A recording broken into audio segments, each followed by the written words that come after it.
O projeto Saúde e Cidadania é uma parceria entre os cursos de Medicina, Jornalismo e Publicidade e Propaganda do Unifoa. Ele tem como objetivo criar uma conexão com a população visando contribuir com a prevenção da saúde. Hoje, estamos aqui com o professor Rubens Basile, que é gastroenterologista, para falar um pouco sobre a hepatite. Professor, o que é a hepatite? Hepatite é um processo inflamatório do fígado que tem várias causas, como nós vamos discutir daqui para frente. Existem causas virais, principalmente são os vírus e o uso abusivo do álcool. E existe alguma diferença de sintoma ou de tratamento entre a hepatite causada por vírus e a causada pelo álcool? A maioria das hepatites são assintomáticas. Então, 70% das hepatites as pessoas não sentem sintomas. Se sente, 30% podem ser sintomáticas. Como ela é uma virose também, né? As virais são sintomas muito comuns a outras viroses. Às vezes tem um pouquinho de febre, às vezes tem um pouquinho de dor muscular, dor nas articulações, um pouco de náusea, um pouco de vômito, o que nós chamamos de sinais inespecíficos, né? Então, quando é sintomática, esses sintomas são um pouquinho mais graves e as pessoas ficam com icterícia, que é aquele olho amarelo e a pele amarela, né? Então, em torno de 30% dos doentes são mais sintomáticos e aí fica com o que nós chamamos de icterícia, que é aquela amarelidão nos olhos e na pele. E esses outros 70% que não apresentam sintomas ou que apresentam sintomas muito parecidos com outras doenças, como que pode diagnosticar a hepatite se ela não tem essa dificuldade de apresentar sintoma? Então, aí fica muito difícil, porque a maioria desses sintomas são passageiros como qualquer virose. Dura em torno de 5, 7 dias, aí desaparece. E às vezes as pessoas nem sabem que tiveram hepatite. O que vai acontecer é que ou vai doar sangue lá no futuro, e aí eles fazem a sorologia para as hepatites, ou ele vai fazer um check-up e aí pede uma sorologia, ou vai procurar um outro médico para qualquer outro sintoma, coisa desse tipo, e aí se faz o diagnóstico mais tardiamente. O senhor falou sobre a questão de doação de sangue. Uma dúvida muito comum também entre as pessoas, quem já teve hepatite pode doar sangue e quem já teve está curado, né? Pode doar o sangue ou não? Muitos pacientes nem sabem que tem hepatite, então eles vão doar sangue e aí descobrem que teve hepatite em algum momento da vida, né? Geralmente eles descartam esse sangue, eles descartam e chamam o paciente para saber se tem alguma... Porque muitos pacientes curam da hepatite, né? E outros não. Uma porcentagem de 20% a 30% evolui com a doença. Então eles chamam esse doente e mandam encaminhar para o ambulatório ou para o posto de saúde ou para o hospital de referência para ele fazer uma investigação mais aprimorada para ver se ele continua com o vírus ou não. E a gente ouve falar também muito sobre os tipos de hepatite, né? Hepatite A, hepatite B. Quais são os tipos de hepatite existentes e quais são as principais diferenças entre eles? As principais hepatites são as hepatites virais, que são os vírus que ficam dentro do fígado. É a hepatite A, hepatite B, hepatite C, hepatite D, hepatite E. Isso que nós chamamos das hepatites virais, né? Existem as hepatites alcoólicas pelo uso abusivo do álcool, né? Pessoas que bebem diariamente uma quantidade excessiva de bebida alcoólica, seja qualquer tipo de bebida alcoólica, destilado, vinho, cervejas, não interessa, né? Depende da quantidade. Então, esses pacientes têm a hepatite alcoólica. Existe uma hepatite chamada hepatite autoimune, que é um processo imunológico da própria pessoa que desenvolve, são anticorpos que se criam e acabam inflamando o fígado. Existe uma coisa hoje muito crescendo, que é a esteatohepatite não alcoólica, por causa da obesidade, por causa do diabetes. Está crescendo, também inflama o fígado. Existem outras causas chamadas metabólicas, que é excesso de cobre, excesso de ferro, né? São doenças genéticas, né? Por deficiência de alguma enzima, né? Então, o doente pode ter essas doenças metabólicas, pode ser por causas, né? Principalmente essas causas são as principais. De longe, no mundo todo, são as hepatites virais e as hepatites alcoólicas. E agora em ascensão, a esteatohepatite não alcoólica. Agora, só a título de curiosidade também, por que é feita essa classificação entre as hepatites A, B, C, D e E, como o senhor citou? Porque são vírus um pouco diferentes. Então, a hepatite A, ela é uma hepatite que se resolve sozinha, né? Então, paciente tem a hepatite, ela vai curar sozinha. Já a hepatite B e hepatite C, uma parte desses doentes, né, em torno de 20, 30%, na hepatite, ele pode não curar essa hepatite, e aí ficar numa forma crônica, né? Então, tem que se distinguir esses tipos de hepatites, porque uma vai curar sozinha, as outras duas têm tratamento. Então, eu tenho que saber qual é o tipo específico. Existem marcadores nos exames de sangue, né, que nós chamamos de marcadores sorológicos, específicos para distinguir um tipo de cada tipo de hepatite.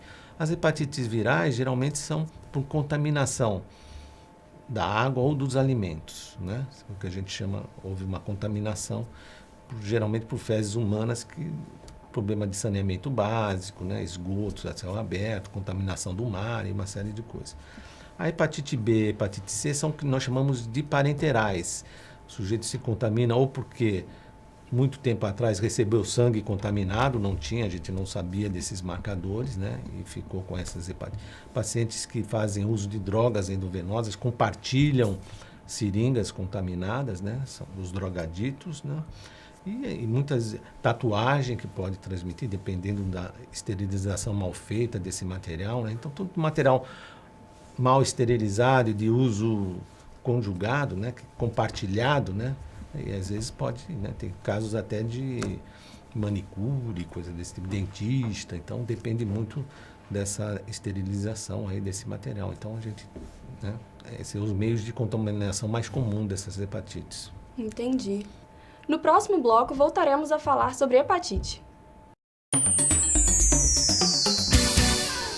As doenças que podem ser confundidas com problemas do fígado, na verdade não são, geralmente estão relacionados com a parte superior do aparelho digestivo. Em outras palavras, o estômago, a parte inicial do intestino, que é o duodeno, a própria vesícula. Então, muitas vezes, as pessoas consideram o fígado como culpado do que ele está sentindo, quando na verdade não é, na maioria das vezes. Então, a avaliação médica para um diagnóstico correto é fundamental nesse sentido. Então, geralmente, ele vai relatar uma dor na parte de cima da barriga, ou mais no meio, achando que pode ser do estômago, outras vezes mais ao lado direito, achando que pode ser do fígado, mas a avaliação médica com uma boa história é fundamental nesse sentido para ter o diagnóstico correto. Uma dieta equilibrada, sem muitos excessos, evitando gordura, frituras, comendo mais alimentos naturais, legumes, frutas, legumes,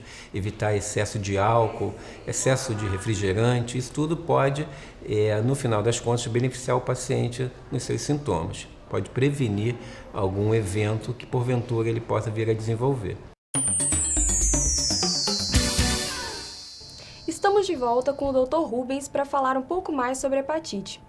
Professor, no bloco anterior o senhor falou sobre as formas de contaminação da hepatite. A hepatite ela pode ser adquirida através de alimentos?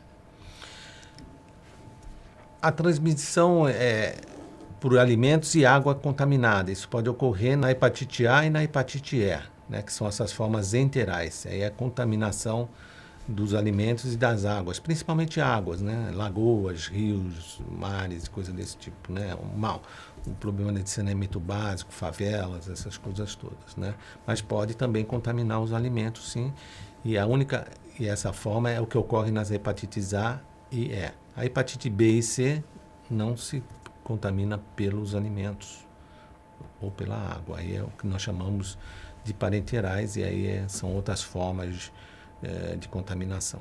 Entendi. E o senhor falou também no bloco anterior sobre o uso de equipamentos compartilhados, né? Tem muita dúvida também com relação a manicures. Como fazer para poder evitar de pegar hepatite através desse tipo de processo?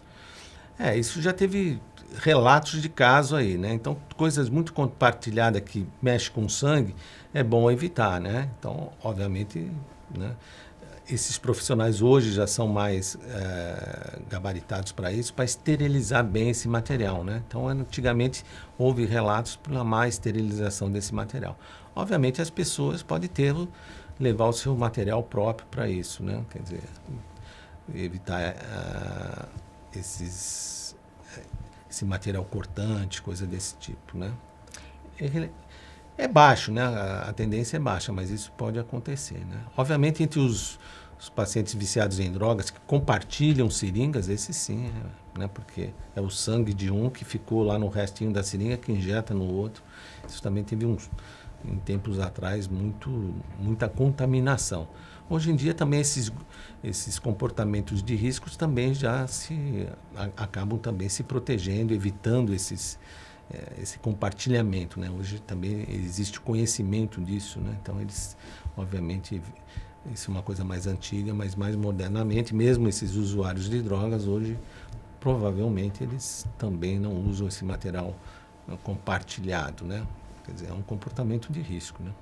E falando um pouquinho sobre prevenção também, existe algum tipo de vacina para prevenir a hepatite? Existe. O governo distribui, ele compulsoriamente, hoje em dia, é a hepatite B, né, que a criança é vacinada, é a primeira vacina que ele recebe, junto com a tuberculose, né, a hepatite B. E a partir do ano passado, eles começaram também a vacinar contra a hepatite A, que é um avanço muito grande dentro da medicina pública, né, e comunitária. Então, isso é importante. Isso o governo também distribui gratuitamente. Para a hepatite B, ele estendeu também a vacinação para jovens, né, adultos e até, né, aos 30 anos de idade, a vacinação é dada gratuita. Aos profissionais de saúde, né, que trabalham, né, então a vacinação pela hepatite B está estabelecida. Para a hepatite C não tem vacina. Não existe vacina, portanto, ela é mais complicada até então, né? Porque existem vários tipos de hepatite C, né? Vários genótipos existem.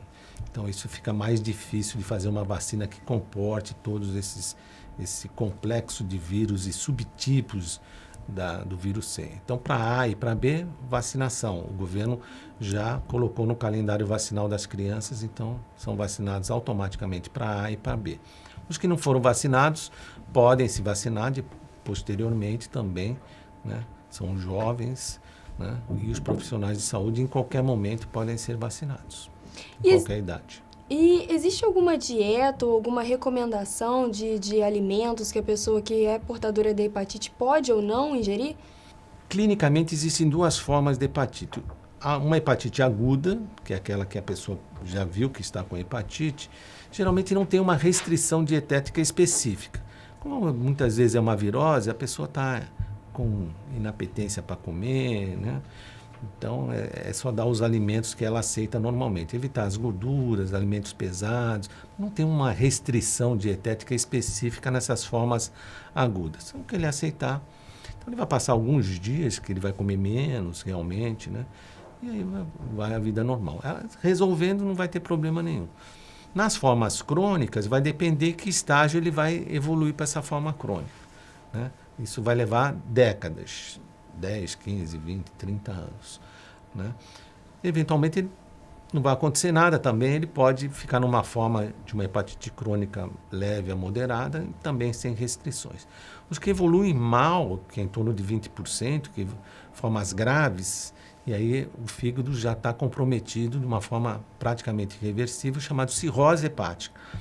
E aí a cirrose, se ela já for uma forma complicada, em que o sujeito está com barriga d'água, com olho amarelo, com uma série de coisas, aí tem que ter um pouco mais de restrição mesmo a proteínas, porque ele já não consegue metabolizar direito, isso pode trazer algumas consequências mais graves. Mas na maioria das vezes a restrição não existe uma restrição dietética muito específica, a não ser nas formas extremamente graves, já no final dessas hepatopatias que nós chamamos dos pacientes cirróticos, que aí ele vai requerer uma restrição dietética e aí tem que ter uma nutricionista, uma série de outros cuidados mais específicos para aquele caso nessas fases mais graves e terminais.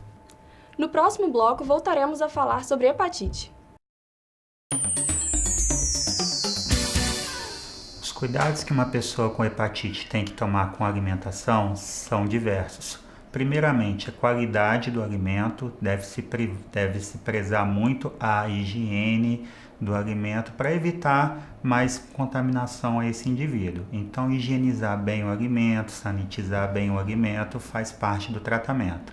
Segundo, evitar alimentos muito gordurosos, principalmente frituras e gorduras de origem animal, que são substâncias que sobrecarregam o fígado. E você também tem que evitar ao extremo bebida alcoólica e água de origem duvidosa. O processo ideal para poder higienizar e sanitizar o alimento, você tem os produtos que você encontra pronto na dosagem correta em supermercados, porém, se você não tiver condições de ter acesso a esse produto, nós utilizamos uma fórmula que é 1 colher de sopa de água sanitária para 1 litro de água. Você deixa esse alimento, em repouso por aproximadamente 1 hora e depois lavá-lo em água corrente, bem abundante mesmo. Os alimentos que são benéficos para quem tem hepatite C começam desde a utilização de fibras até os alimentos que a gente chama de gordura boa, que são os alimentos fontes de oleaginosas, como azeite, nozes, castanha, que são alimentos que contêm aquela gordura boa, que vai equilibrar o organismo com relação à questão das gorduras ruins. E você também deve consumir bastante fruta, verdura e legumes, que são ricos em substâncias que têm flavonoides e também vitamina C, que são antioxidantes naturais para o organismo. Estamos de volta com o Dr. Rubens para falar um pouco mais sobre hepatite. Professor, quais são os principais riscos que a pessoa portadora de hepatite corre? Na hepatite aguda, a maioria são hepatites autolimitadas, que nós chamamos. Ela vai curar se retirar o agente causal ou resolver o agente causal. Então, houve uma hepatite por vírus, o organismo resolveu aquele vírus sem maiores problemas. Uma porcentagem muito pequenininha, 0,01% dos pacientes podem, nas hepatites agudas, evoluir para as formas graves. Uma forma extremamente grave, em que há uma destruição, esse processo inflamatório destrói praticamente todo o fígado e existe uma mortalidade muito grande e esses pacientes são indicados transplantes hepáticos de emergência. Isso nas formas agudas de qualquer tipo de etiologia, geralmente viral, mas pode ser de qualquer tipo de hepatite, geralmente nas hepatites virais, que foram para essas formas que nós chamamos de fulminantes, graves, que o paciente entra em insuficiência hepática aguda e normalmente tem que transplantar o fígado do paciente. Quando o paciente está na forma crônica, geralmente é uma forma sintomática que uma porcentagem desses doentes, em torno de 20%, 30%, evolui para o que nós chamamos de cirrose hepática, que pode permanecer também ainda controlada, que a gente chama compensada por muitos anos, mas uma grande parte desses doentes entra numa forma descompensada, em que começa a aparecer barriga d'água, que chama de ascite, a barriga fica cheia de líquido, edemas, alterações do nível de consciência, o que a gente chamamos de insuficiência hepática já avançada. E aí pode ter hemorragia digestiva, vomitar sangue, porque faz uma série de outras complicações, infecções. Esses pacientes cirróticos são, que nós chamamos, tem o sistema de defesa frágil, eles são imunodeficientes, imunocomprometidos, então qualquer infecção, seja ela uma infecção pulmonar, seja ela uma infecção urinária, gastrointestinal, pode matar esses doentes. Então, nessas formas graves descompensadas, que a gente chama, que é um grupo que já está evoluindo, é muito ruim. E aí também a única forma de tratamento atual também é colocar ele numa lista de transplante. Se ele não transplantar por algum motivo, porque existe todo um protocolo de transplante, também não é qualquer um que vai lá, tem que ter, tem todo um protocolo e tem que ser seguido para o doente, porque os órgãos é um órgão nobre que também não tem aí a toda hora. Então tem que selecionar esses pacientes, Então, os que conseguem fazer o transplante, provavelmente todas essas complicações vão melhorando ao longo do tempo, esses pacientes vão tendo vida normal, apesar de ser um transplantado, tomar remédio contra a rejeição, uma série de coisas. Os que não forem contemplados e estiverem descompensados, a literatura e o tempo mostram que em 2 anos a maioria desses pacientes vão morrer por alguma complicação da cirrose, seja ela por insuficiência hepática terminal, por hemorragia digestiva, por infecção e assim por diante. O senhor falou sobre o transplante também. O transplante, ele elimina o problema ou corre o risco da pessoa transplantada ainda voltar a ter hepatite, voltar a prejudicar o fígado? Então, na realidade, as hepatites B e C, elas voltam no fígado transplantado. Mas você tem tratamento para essas hepatites, né? Hoje tem tratamentos orais muito importantes que eliminam o vírus. Então, você pode tratar ele antes, né, para ver se ele elimina esses vírus, né? Se ele não eliminar, o vírus vai voltar no fígado transplantado e você trata ele de novo, né? Aí tem uma outra chance de tratamento desses doentes. Existem essas drogas novas, né, que são esses antivirais de ação direta, que o governo está dando agora, que é muito caro, está selecionando os pacientes. Ele está tratando principalmente esses pacientes mais graves, que têm fibrose mais avançada, que é justamente para ver se estabiliza o problema dele. Mas tem sim. Esses remédios são caros, né? O Ministério da Saúde conseguiu ainda um preço razoável, mas o tratamento para a hepatite C em 6 meses que eles conseguiram é em torno de R$18 mil, né? Mas o governo dá mas ele seleciona ainda, ele está selecionando os pacientes. Então, os mais graves estão recebendo esses tratamentos para a hepatite C e para a hepatite B também tem remédios orais também.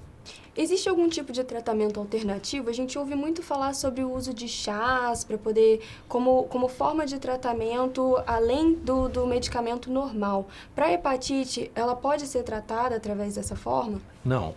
Esses tratamentos alternativos não funcionam para as hepatites virais, né? Não tem ação sobre o vírus. Tem que ser tratamento específico com essas drogas que o Ministério da Saúde distribui através desses protocolos, né? O paciente entra num protocolo de tratamento e vai recebendo o medicamento por tempo limitado. No caso da hepatite C, que o tratamento é 6 meses, né? Na hepatite B, normalmente não ocorre a cura completa do doente, mas a replicação do vírus fica zerada, o que nós chamamos. E aí ele vai tomando o remédio como um remédio crônico para a vida toda e vamos ver novas drogas que devem estar surgindo aí. Então, na hepatite C, com esses novos medicamentos, quase 90% dos pacientes ou mais eliminam os vírus, né? Uma associação de medicamentos. Na hepatite B, não elimina o vírus, mas também para a replicação. Parando a replicação, para de inflamar o fígado, para a evolução, estabiliza a doença e o paciente vai tomando o remédio até aparecer de novo novas drogas que provavelmente vão aparecer. Falando também sobre medicamentos, existe alguma possibilidade da hepatite ser adquirida através do uso de medicamentos sem prescrição médica?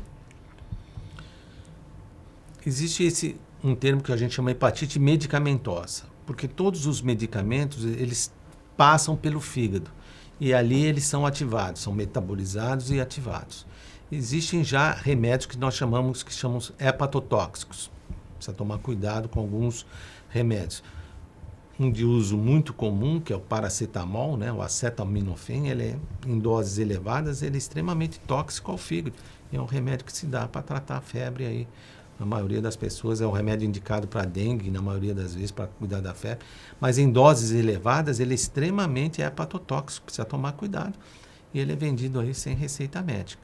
Então, qualquer medicamento, ele pode ter uma reação de uma hepatite medicamentosa, por quê? Pode ser uma reação de hipersensibilidade da pessoa ao medicamento. Então, ele toma um medicamento que ele é sensível àquele medicamento no ato da sua metabolização. Então, a gente não sabe. Eu prescrevo um remédio, teoricamente, qualquer pessoa pode ter uma hepatite medicamentosa, né? Então, aí é uma questão de hipersensibilidade. As drogas que são hepatotóxicas, os médicos têm que saber e usar a dose correta para evitar que o paciente se intoxique e se forme uma forma de hepatite mais grave, né, dos medicamentos. Existem os problemas dos chás aí que são, né, de uso não controlado, existe aí, né, que vende nas feiras livres, que para N doenças, né, que curam teoricamente N doenças. Muitos desses chás misturam várias ervas, muitas dessas ervas também são hepatotóxicas, né? Então, é como eu falei, tudo que passa em forma de chás, em forma de medicamentos ou qualquer coisa, e tudo isso passa pelo fígado.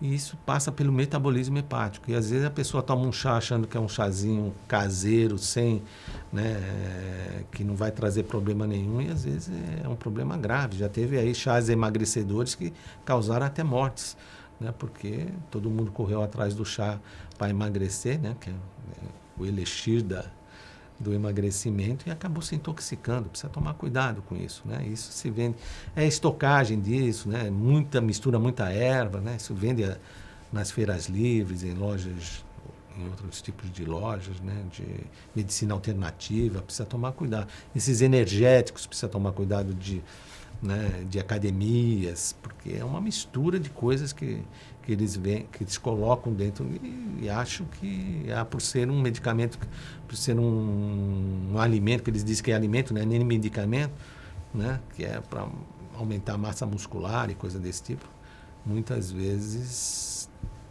complica também no metabolismo, né? E muitas vezes os pacientes utilizam drogas, né? Que para aumentar a massa muscular, que são extremamente hepatotóxicas, né?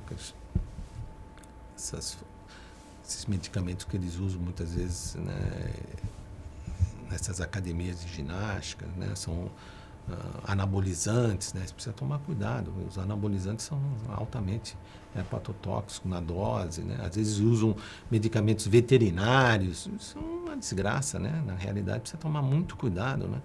Pega medicamento veterinário e injeta, né, em doses. Já ocorreu mortes por causa disso, né? Entendi. Voltando a falar também um pouco sobre a transmissão, professor, no caso da gestante ou da mãe que está amamentando o filho, existe alguma possibilidade da hepatite ser transmitida de mãe para filho? Existe a possibilidade, principalmente na hepatite B, né? Mas aí a criança, quando nasce, ela é vacinada e usa uma imunoglobulina que provavelmente vai eliminar o vírus da criança. Existe uma transmissão vertical, existe sim essa possibilidade. Então as mães, obviamente no pré-natal tem que já saber se é portadora do vírus B, do vírus C, coisa desse tipo, né? Então tu faz todo o pré-natal, é interessante. Mas se a mãe é contaminada, existe tratamento para o feto logo que nasce, porque existe uma transmissão no canal do parto, que a gente chama de transmissão parenteral, de transmissão vertical, quer dizer, de mãe para filho, mas tem uma imunoglobulina que a criança toma e já com uma vacinação, a tendência é que ela não fique com o vírus. Já na hepatite C, a transmissão é bem menor, pode ocorrer, mas como não tem vacina, não tem tratamento, tem que esperar para ver se a criança vai evoluir ou não, porque às vezes o organismo elimina o vírus e depois para frente, se ela ainda ficar contaminada, aí vai receber o tratamento normal. Entendi. Mas pode ser transmitido, sim. Uhum. Muito obrigada, então, pelas suas explicações, professor. O Saúde e Cidadania fica por aqui. Até a próxima!